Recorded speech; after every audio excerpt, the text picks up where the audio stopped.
Still applies to that. The pains is like the pestilence. Which pains, when the child cometh forth, they slack not a moment.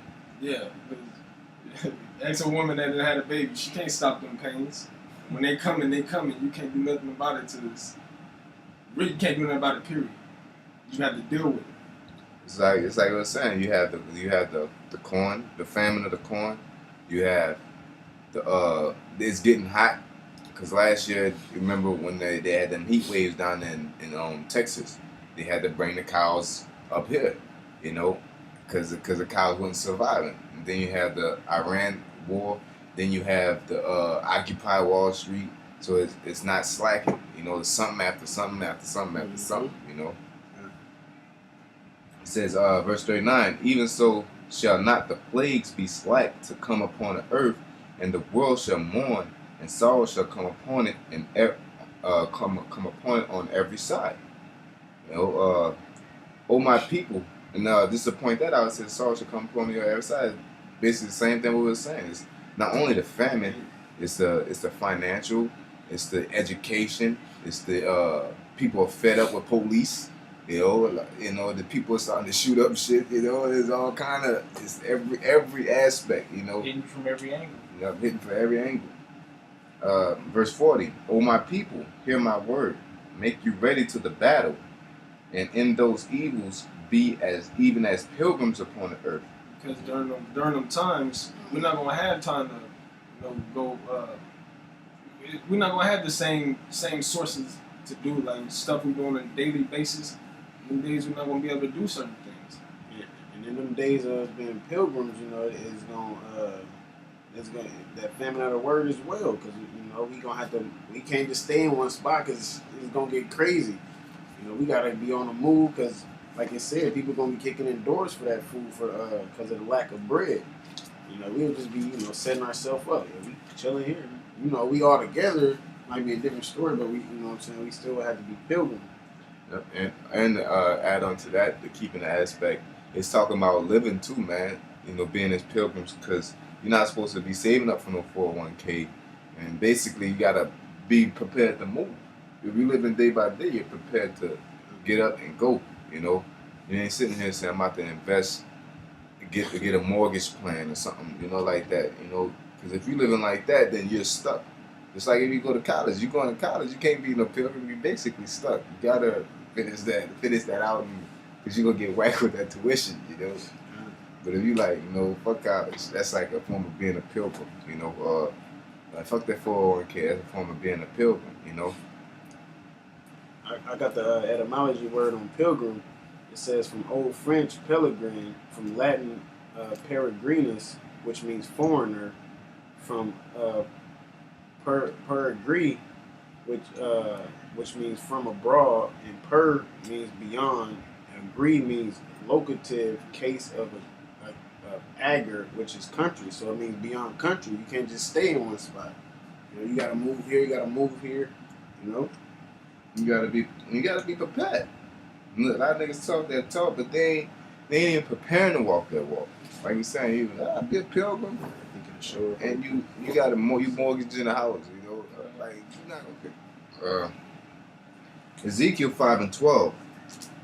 A third part of thee shall die with the pestilence, and with famine shall they be consumed in the midst of thee, and the third part shall fall by the sword round about thee, and I will scatter a third part into the winds, and I will draw out a sword after them.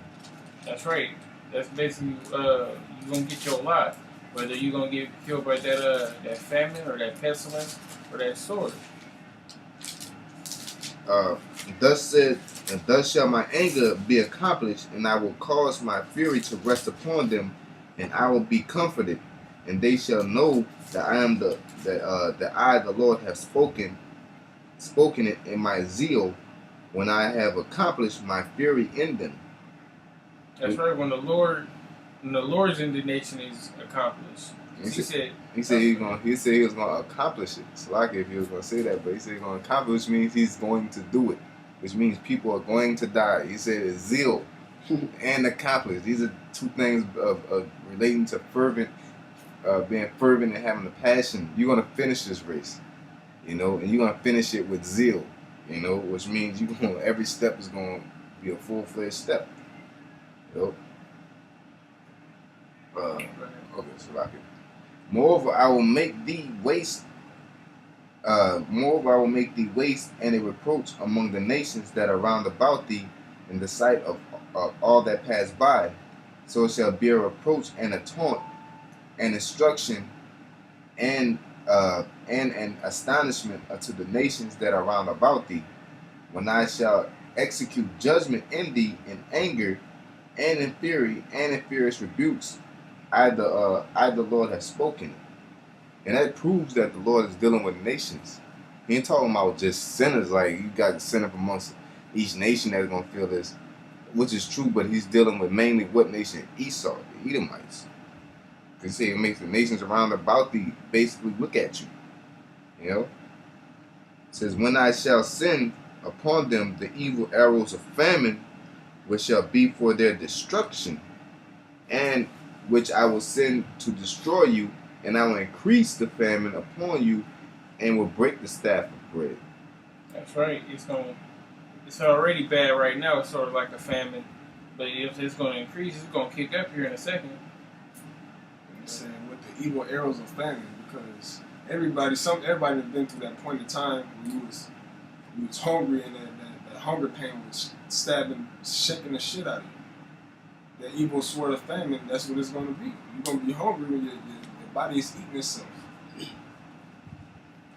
And there's nothing you can do about it, because let me get Psalms 33. Psalms 33. You got lamentation? No, you got it.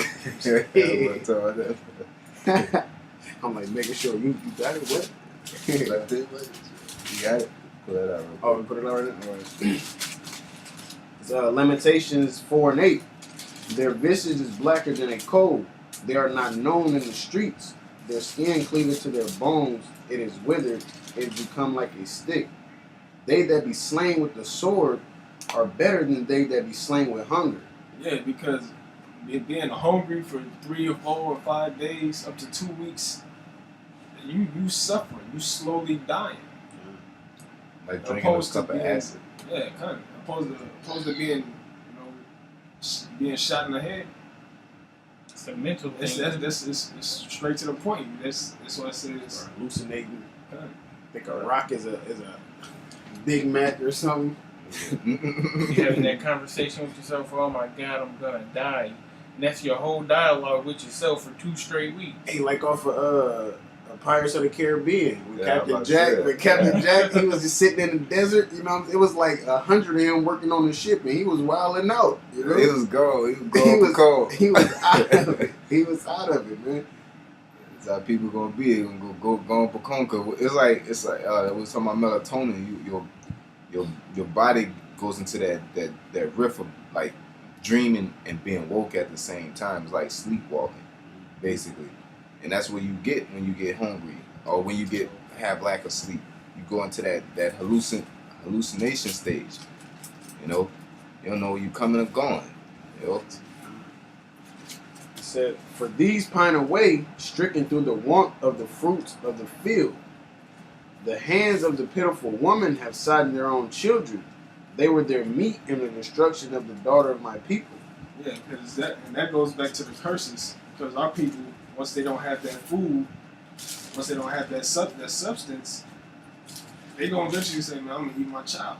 Yep. And like you said, it goes back to the curses, because it's in the curses that the men was gonna eat their children and the women was gonna eat theirs, and it actually, happened. What was that 2 Kings 6, chapter 6, I believe. And then and so once this famine happened this time around, does that mean we're not going to be under the curses? The curses is still going to apply, meaning